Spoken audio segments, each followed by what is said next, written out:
Welcome back to part 9 of our ED Facility Coding Masterclass.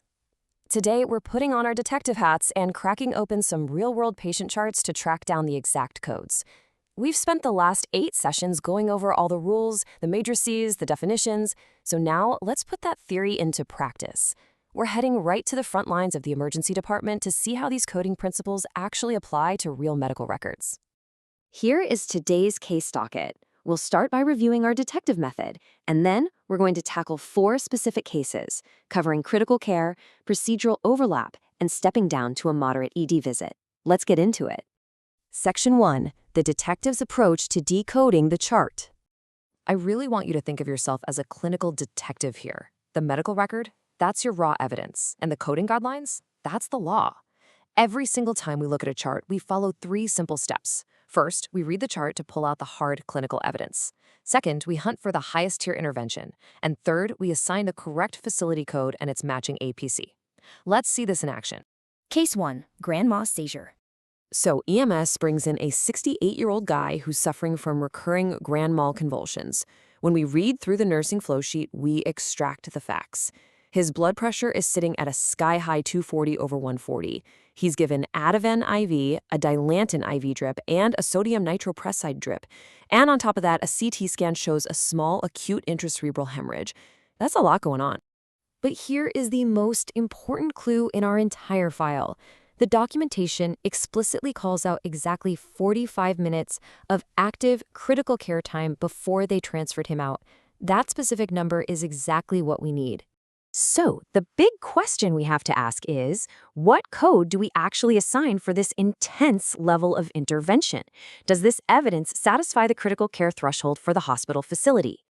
Well, look how nicely these clues map over to the rules. Under the potential critical care symptoms, we've got status epilepticus and cerebral hemorrhage. And those IV drips, the Dilantin and sodium nitroprusside, map flawlessly to the intervention rule for multiple parenteral medications requiring constant monitoring. Because we have a matching high-tier intervention, and we have that 45 minutes explicitly documented, which easily clears our minimum 30-minute critical care threshold, boom, our detective work is done. We assign facility code 99291, which drops right into APC 5041. Just one high-tier intervention is all it takes to lock this in. Next up, case 2, severe chest pain. Here we have a patient presenting with acute chest pain that rapidly deteriorates into a critical illness. The evidence in the chart shows 105 minutes of total attention, 2 sets of chest x-rays, an emergency endotracheal intubation, and the placement of a temporary transcutaneous pacer.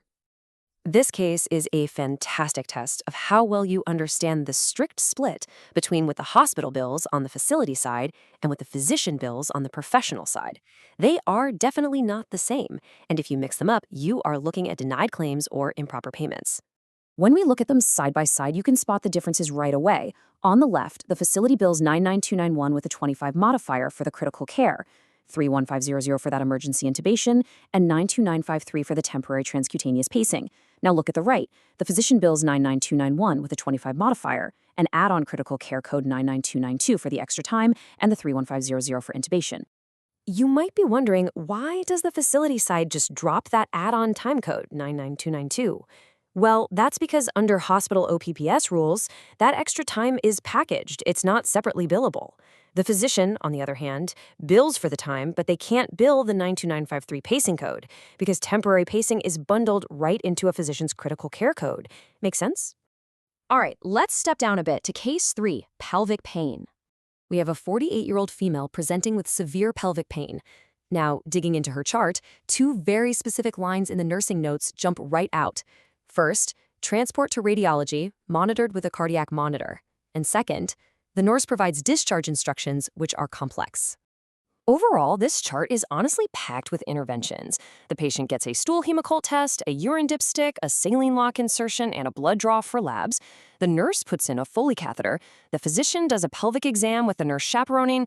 Then we see that cardiac monitored transport for an ultrasound. And finally, those complex discharge instructions. Out of all that evidence, which specific clues actually drive our final code assignment? Remember those detective steps we talked about earlier? We want to find the highest tier interventions. Things like a simple urine dip or a saline lock, those are pretty low level. We have to look further down the matrix to find what really maxes out this visit. If you check your level 5 guidelines, neither pelvic pain nor the basic labs secure that top spot. But monitoring a patient's vital signs during an in-hospital transport and giving complex discharge instructions, both of those sit squarely in the level 5 category. So those two specific interventions elevate the whole visit, and we confidently assign facility code 99285, mapping to APC 5025. And finally, case 4, acute cystitis. Here we've got a 66-year-old female coming in with a low-grade fever and urinary frequency. The nurse does an in-and-out Foley catheterization to get a urine dipstick. The doctor diagnoses acute cystitis, and the nurse gives her some oral antibiotics and analgesics before she heads home. The big difference between this case and the last one is the discharge paperwork. This patient only receives moderate discharge instructions. There's no complex teaching needed for a straightforward UTI treated with oral meds, right? That's completely different from the complex instructions we saw in the previous pelvic pain case. So since we lack a high-tier intervention, no complex teaching, no cardiac monitoring, no multiple IV pushes, what happens to our facility code? Well, we just have to slide down our matrix and map the specific interventions we actually do have.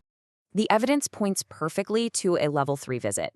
If you check the 99283 guidelines, we find exact matches for administering oral medications, an in-and-out Foley, and moderate discharge instructions. See? Accurate coding isn't guesswork. It's literally just a matter of matching your clues to the rulebook.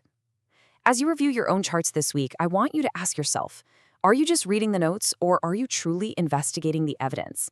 Catch you next time.